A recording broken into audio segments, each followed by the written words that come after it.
Good morning students, I am Krishna Kumar, your physics teacher. आज हम physics में 12th science में अपना चैप्टर 10 स्टडी करेंगे, दैट इज़ वेव ऑप्टिक्स. इस चैप्टर में हमारे 4 मेन पार्ट्स हैं. First is Huygens principle, second is interference of light, third is diffraction of light and fourth is polarisation of light. काफ़ी बड़ा chapter है, काफ़ी इम्पोर्टेंट भी है और मेन एग्जाम में 8 to 10 मार्क्स कैरी करता है ये चैप्टर, तो बड़ा इम्पोर्टेंट है, हमें इसको थोड़ा सा सीरियसली स्टडी करना पड़ेगा. अब इसके 4 मेन पार्ट्स हैं, हम चारों पार्ट्स के अलग अलग वीडियो स्टडी करेंगे. सो पहले हम स्टार्ट करते हैं अपना हाइजन प्रिंसिपल. अब हाइजन प्रिंसिपल क्या होता है? हाइजन प्रिंसिपल से हम स्टडी करते हैं कि आपकी जो वेव फ्रंट है वो कैसे प्रोपेगेट करती है, हाउ वेव फ्रंट प्रोपेगेट.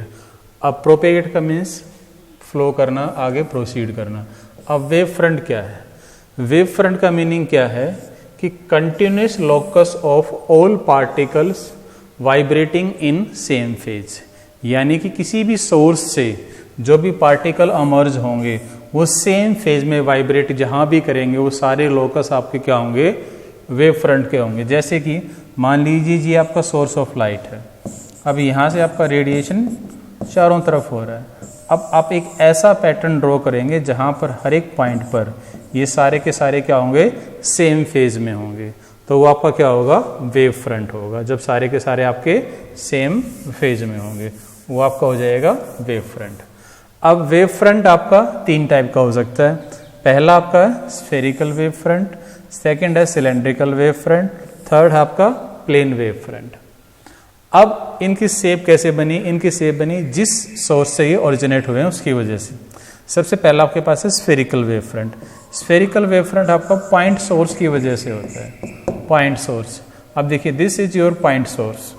अब यहाँ से जो ओरिजिनेट होगा, अब अगर मैं एक स्फीयर ड्रॉ करूँ तो स्फीयर के हर एक पार्ट पर सेंटर से डिस्टेंस सेम है, यानी कि वो सेम फेज में है. वो क्या है? आपके सेम फेज में है. सेम फेज में तो ये आपका क्या है? वेव फ्रंट है. आप एक और वेव फ्रंट बना सकते हो, एक और स्फीयर ले सकते हैं विद डिफरेंट रेडियस. अब ये भी क्योंकि रेडियस के डिस्टेंस पे हैं, सेम डिस्टेंस पे हैं, तो इनका फेज भी आपका सेम रहेगा. तो स्फेरिकल वेव फ्रंट बनता है आपका पॉइंट साइज सोर्स की वजह से. सेकेंड आपका cylindrical wave front. Cylindrical wave front होता है आपका लाइन सोर्स की वजह से. लाइन सोर्स देखिए, suppose this is your line source. अब ये यहाँ पे आपका एनर्जी रेडिएट करेगा और यहाँ भी एनर्जी आपकी रेडिएट करेगा. अब मैं एक सिलेंडर बनाऊंगा तो सिलेंडर का जो ये रेडियस है इसके हर एक पॉइंट पर डिस्टेंस यहाँ से सेम है दोनों तरफ से. अगर डिस्टेंस सेम है तो आपका फेज डिफरेंस भी क्या होगा? सेम होगा. तो सिलेंड्रिकल किसकी वजह से होगा? लाइन सोर्स की वजह से. थर्ड आपके पास है प्लेन वेव फ्रंट. जो आपका प्लेन वेव फ्रंट है वो आपका होता है एक सीट सोर्स की वजह से. सोर्स आपका सीट के फॉर्म में है इस टाइप से. अगर वो सीट की फॉर्म में है तो जो भी आपके रेडिएशन होंगे वो पैरेलल लाइन के फॉर्म में होंगे. अब यहाँ पर ये जो प्लेन होगा इसके परपेंडिकुलर वो इसका वेव फ्रंट है, तो इसकी वेव फ्रंट कैसी बनेगी? Plane wave front. एक और वेव फ्रंट आप बना सकते हैं, वो भी आपकी क्या होगी? इसकी वेव फ्रंट होगी, क्योंकि ये सारी डिस्टेंस सेम है सोर्स से, ये सारी डिस्टेंस सेम है सोर्स से. दूसरा प्लेन वेव फ्रंट आपका पॉइंट सोर्स की वजह से भी हो सकता है और लाइन सोर्स की वजह से, लेकिन उस टाइम पर ये जो आपके सोर्स हैं ये इनफाइनाइट डिस्टेंस पे होनी चाहिए, क्योंकि इनफाइनाइट डिस्टेंस से जो भी रेज आएगी वो आपकी ऑलमोस्ट पैरेलल होती है. अब जो आपके हाइजन प्रिंसिपल हैं उनके बेसिक 4 पॉइंट है जिन पर ये डिपेंड है कि किस तरह से आपका ये सोर्स है, यहाँ से पहला वेव फ्रंट बना, फिर दूसरा, फिर तीसरा, किस तरह से आपके डिफरेंट वेव फ्रंट आपके क्रिएट हो रहे हैं. उसके कुछ बेसिक रूल्स हैं. पहला क्या है? Each point on wave front act as a fresh source of light. यानी कि जितनी भी आप वेव फ्रंट बनाएंगे उनके हर एक पॉइंट पे, जैसे फर्स्ट वेव फ्रंट है, अब इस पॉइंट पे, इस पॉइंट पे, इस पॉइंट पर, इस पॉइंट पे, सभी पॉइंट्स पर जो भी वेव फ्रंट बनेंगे वो नए सोर्स का काम करेंगे. यानी कि यहाँ से अब ये अगला वेव फ्रंट बना सकता है, ये आपका नेक्स्ट वेव फ्रंट आपका क्रिएट कर सकता है. तो जितने भी आपके नेक्स्ट वेव फ्रंट बनते रहेंगे वो एक न्यू सोर्स की तरह काम करेंगे, फ्रेश सोर्स की तरह, जो अगले वेव फ्रंट आपके क्रिएट करेंगे। ये जो आपका वेव फ्रंट होता है, अगर आपको एयर में है या स्पेस में है तो किस स्पीड से ट्रेवल करेगा? वो स्प्रेड करेगा, स्पीड ऑफ लाइट की स्पीड से वो ट्रेवल करेगा।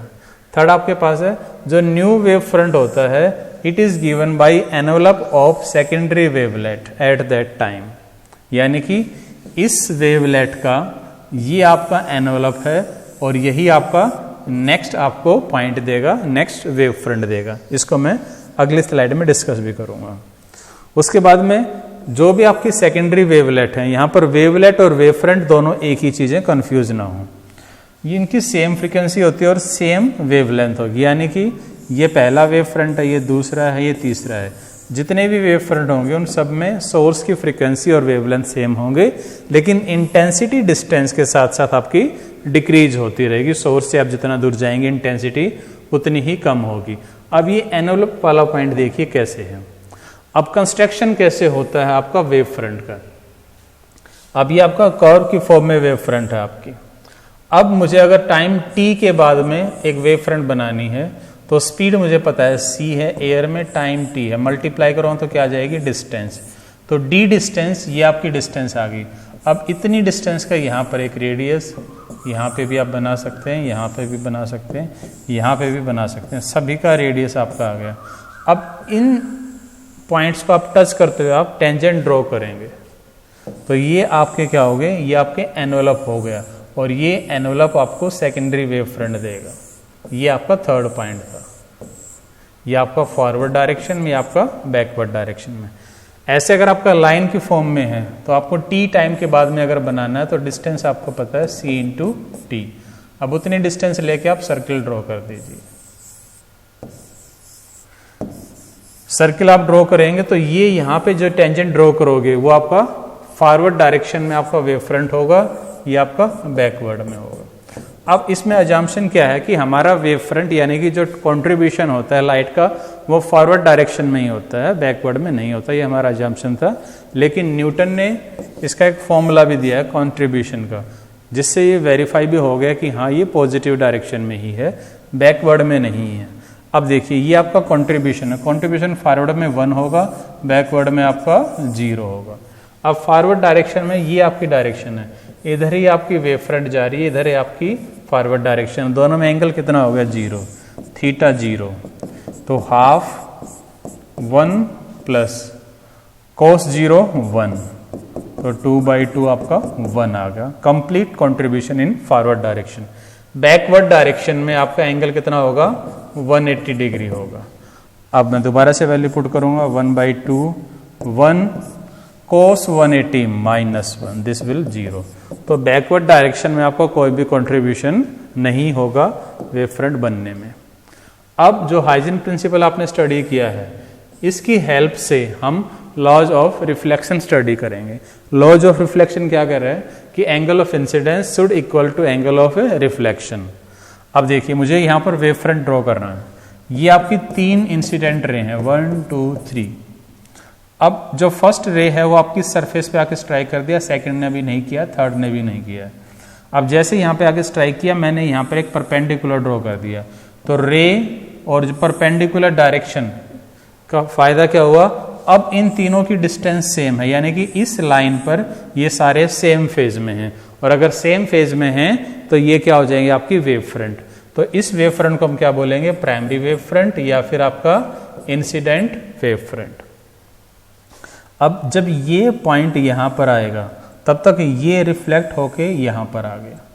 ये कैसे पता चला आपको? इस पॉइंट पे एक और नॉर्मल ड्रा कर दीजिए जो कि आपकी तीनों ही रिफ्लेक्टेड रे को कट करेगा। अब एक और नॉर्मल ड्रॉ कर दिया आपने, तो एक नॉर्मल से दूसरे नॉर्मल के बीच में आपका फेज डिफरेंस कितना होगा? 0 होगा। फेज डिफरेंस 0 है तो ये आपका क्या हो गया? सेकेंडरी वेव फ्रंट हो गया। तो ये आपका प्राइमरी वेव फ्रंट, ये सेकेंडरी वेव फ्रंट, या फिर इंसिडेंट वेव फ्रंट, ये आपका रिफ्लेक्टेड वेव फ्रंट।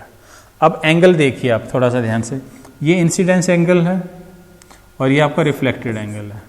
ये एंगल आपका इस लाइन के बीच में और इस लाइन के बीच में। अब ये इसके परपेंडिकुलर है और ये इसके परपेंडिकुलर है, तो ये भी क्या हो गया? आई हो गया। सिमिलरली ये आपका एंगल आर है। अब आर एंगल किसके बीच में है? इसके बीच में और इसके बीच में। अब ये इसके परपेंडिकुलर है इस लाइन के, और ये लाइन इसके परपेंडिकुलर, तो ये भी क्या हो गया? आर हो गया। अब यहां पर आपके पास दो ट्राइंगल हैं, A B B dash, A B B dash, और दूसरा है ए डैश बी डैश। अब इन ट्राइंगल में आप देखिए, एक तो साइड सेम है इनकी, कौन सी? ए बी डैश, एक साइड सेम हो गई, और एक एंगल भी सेम है, ये भी परपेंडिकुलर था, ये भी परपेंडिकुलर है, तो 90 हो गया। एक आपका एंगल सेम हो गया, साइड सेम होगी, एंगल सेम हो गया, तो इस ट्राइंगल कैसी होंगी? आपकी कॉन्ग्रुएंट्स ट्राइंगल होंगी। इसका मीनिंग क्या है? इनके जो अपोजिट एंगल हैं वो भी आपके क्या होंगे? सिमिलर होंगे, अदर एंगल भी। So I is equal to R. तो ये आपका वेरीफाई हो गया law of reflection by Huygens principle. दूसरा तो आपको पता ही है, laws of reflection, incident ray, reflected ray and normal all lies in same plane. वो इस वजह से है क्योंकि वेव आपकी स्ट्रेट लाइन में ट्रेवल करेगी, डाइवर्ट नहीं होगी विदाउट एनी ऑब्स्टेकल। ऐसे ही आपको लॉ ऑफ रिफ्रैक्शन वेरीफाई करना है, यानी कि स्नेल्स लॉ। अब ये कैसे रहेंगे? डायग्राम देखिए, यहां पर भी मान लो ये एयर है, ये ग्लास है, ये फर्स्ट, ये सेकंड, ये थर्ड, ये आपकी तीन रे यहां पर आपकी इंसिडेंट हो रही है। अब जैसे यहां पर आके इस सरफेस पे टच किया, मैंने यहां पर एक नॉर्मल ड्रॉ किया, तो ये क्या हो गया आपके पास? प्राइमरी वेव फ्रंट या फिर इंसिडेंट वेव फ्रंट। अब ये इस दूसरे मीडियम में आपकी लाइट ट्रेवल करके जा रही है। अब जैसे यहां पर ये इस पॉइंट पे आएगा, मैं एक और नॉर्मल ड्रॉ करूंगा, तो ये क्या हो गया आपका? सेकेंडरी वेव फ्रंट या फिर आपका रिफ्रैक्टेड वेव फ्रंट। अब इसमें क्या हुआ? वही एंगल देखिए आप पहले, दिस इज एंगल आई। अब ये इन दोनों के बीच में है, ये इसके परपेंडिकुलर है, ये इसके परपेंडिकुलर, तो ये भी आई हो गया। सिमिलरली ये आर है, आर इसके और इसके बीच में है, तो ये इसके परपेंडिकुलर है, ये इसके परपेंडिकुलर है, और ये आपका इसके परपेंडिकुलर है, तो ये भी आपका आर बन गया। अब दो ट्रायंगल आपके पास, A B B dash, A B B dash, यहां पर आप साइन आई निकाल लीजिए। साइन आई क्या होगा? साइन ई आई होगा आपका B B dash divided by A B dash. अब बी बी डैश क्या है? यहां से यहां जो डिस्टेंस है वो है, और वो क्या होगा? सी हमारे पास क्या है? स्पीड है, और टी क्या है? टाइम। तो मैंने इसको सी टी से रिप्रेजेंट कर दूंगा, C T by A B dash, ये मैंने यहां पे लिख दिया। अब ये जो नीचे वाली ट्राइंगल है आपकी, कौन सी? ए डैश बी डैश, यहां पे देखिए साइन आर क्या होगा? साइन आर आपका होगा A dash, this one, divided by A B dash. अब ए डैश क्या है? अब मीडियम अलग है यहां पर, तो वेलोसिटी v, टाइम आपने कितना लिया? t लिया, तो V T by A B dash, ये मैंने यहां पे पुट कर दिया, ये आपका cancel out c by V. और वेलोसिटी का रेशियो लाइट का इन ए पर्टिकुलर मीडियम्स, उसका रिफ्रैक्टिव इंडेक्स होगा, तो ये स्नेल्स लॉ वेरीफाई होगा, mu is equal to sine I by sine R. तो ये आपका लॉज ऑफ रिफ्रैक्शन हो गया। सेकेंड लॉज आपको पता ही है, incident ray, refracted ray and normal all lies in same plane. अब हाइजन प्रिंसिपल से ही आप प्रिज्म को भी स्टडी कर सकते हो कि प्रिज्म में किस वजह से आपकी जो रे है वो नॉर्मल की तरफ बैंड हुई है, बेस की तरफ। अब इसमें क्या होगा? ये आपका एक प्रिज्म है, ए बी सी आपका एक प्रिज्म है, ये एंगल ऑफ प्रिज्म हो गया। अब ये आपकी इंसिडेंट रे है। अब यहां पर मैंने एक परपेंडिकुलर ड्रॉ किया, तो ये क्या बन गया? इसका इंसिडेंट वेव फ्रंट। अब ये यहां पर अमर्ज हुई, तो यहां पर मैंने एक और परपेंडिकुलर ड्रॉ कर दिया, तो ये क्या हो गया आपके पास? अमर्जेंट वेव फ्रंट। अब ये वेव फ्रंट और ये वेव फ्रंट दोनों सेम फेज में है, क्योंकि एक दूसरे के परपेंडिकुलर हैं रेज यहां पर। अब ये किस वजह से हुआ? क्योंकि आपकी रे किधर बैंड हो गई? Towards the base. तो हाइजन प्रिंसिपल से हमें पता चला कि आपकी जो रे है वो प्रिज्म की तरफ में, बेस की तरफ बैंड हुई है। कन्वेक्स लेंस को भी आप स्टडी कर सकते हैं। अब कन्वेक्स लेंस में देखिए आपकी तीन रे हैं, फर्स्ट सेकंड थर्ड। पहला वेव फ्रंट आपने यहाँ पे बना दिया, ये फर्स्ट वेव फ्रंट आपका, प्राइमरी वेव फ्रंट या इंसिडेंट वेव फ्रंट। अब ये ग्लास में से पार हो रही है लाइट, ये आपकी डायरेक्ट यहाँ पे आई है। अब ग्लास में आपकी स्पीड कम होगी तो ये टाइम ज़्यादा लेगी, तब तक ये आपके यहाँ पर आ चुकी हैं, ये अभी यहाँ पर आई है, तो इनको मैंने यहाँ पर सेकेंडरी वेव फ्रंट बनाना है। अभी आपका कर्व की फॉर्म में आया है, देखिए ये तीनों ही पॉइंट वेव फ्रंट के क्या हैं, परपेंडिकुलर हैं, इसीलिए ये आपका वेव फ्रंट है सेकेंडरी। तो ये आपका क्या हो गया, कन्वर्जिंग आपकी शेप इसकी वेव फ्रंट की आई है। अगला है कनकेव लेंस। कनकेव लेंस में क्या होगा, देखिए this is your concave lens. अब ये जो आपके इंसिडेंट रे हैं, ये आपका पहला क्या हो गया, प्राइमरी वेव फ्रंट हो गया। अब ये डिस्टेंस कम है, ये डिस्टेंस ज़्यादा है, तो यानी कि यहाँ से जो रे जाएगी वो ज़्यादा आगे जाएगी, ये मीडियम में स्पीड कम है तो यहीं पर ही पहुँच पाएगी। तो 1 पॉइंट, 2 पॉइंट, 3 पॉइंट, इनको आप मीट कर दीजिए, एक दूसरे के परपेंडिकुलर ड्रॉ कीजिए।